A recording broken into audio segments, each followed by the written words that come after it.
Glory to Jesus Christ. Today I had a God incidence. I don't believe in coincidences, but I do believe in God incidences in which God intervenes in one's life to give a clear signal. Here's how it happened.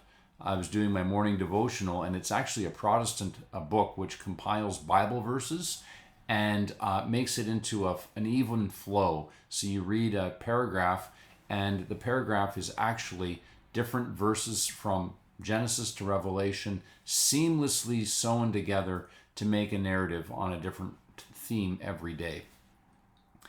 And the verse that stuck out in my mind was this verse about the narrow gate, striving to enter the narrow gate from Luke chapter 13. And I thought, yeah, I'm getting lazy. So I finished the devotional. My mind was on that, and there was a verse there about taking heaven by violence, as it were. And then I picked up another book. This here was written by a Roman Catholic bishop in France about 300 years ago, 1651 until 1715, by Bishop Francois Fenelon. But I've only seen Orthodox, capital O Orthodox, faithful reading it.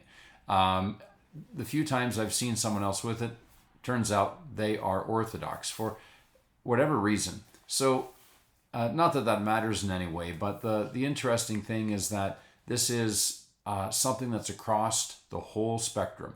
A Protestant author I'm reading in the morning. I pick up right after that a book by a Catholic bishop, which is a book that is mostly read now by Orthodox. It's this one here, Meditations on the Heart of God. And wouldn't you know it, but the one page I open it to, he fixes his reflection on that one verse, strive to enter by the narrow gate. So I thought I'd share with you what really came to me in this meditation. And, it's this, nothing profound, but just the simple truth that, we can enter the kingdom of God only by going through the narrow gate.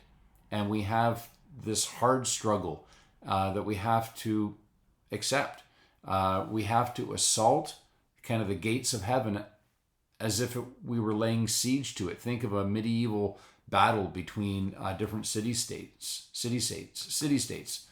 We have to lay siege to heaven and go through the narrow door. That's the only way. We have to put our sinful frames through the discomfort of taking a low place and submitting to the love of God and to his requirements. And we kind of squeeze ourselves through, crawling if we have to, by making ourselves small and going through. Now that the large wide door that the crowd is passing through, it leads to destruction. And all the wide roads that join together and lead to that wide open door should really make us feel afraid. In fact, we should be terrified when we see how easy it is just to get along. The world is laughing with us, and our path, it just seems so sweet. At that point, we ought to realize how unfortunate we are if things are easy for us, if we're getting along, if people like us, if they're laughing with us. That's not the narrow path that Jesus speaks about. And I'm speaking to myself here. We will never, ever be good for the life of eternity unless we really feel ill at ease in this life that we have.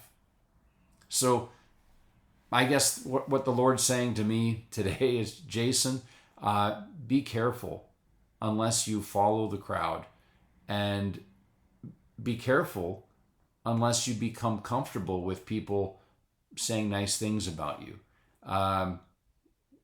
We need to walk the narrow road, the rocky crags, to struggle, to clamber over the rocks, with sweat on our faces, and expect that up until the very last step, our lives are going to entail violent efforts to pass through that narrow, small little door that opens in to the vast expanse of eternity.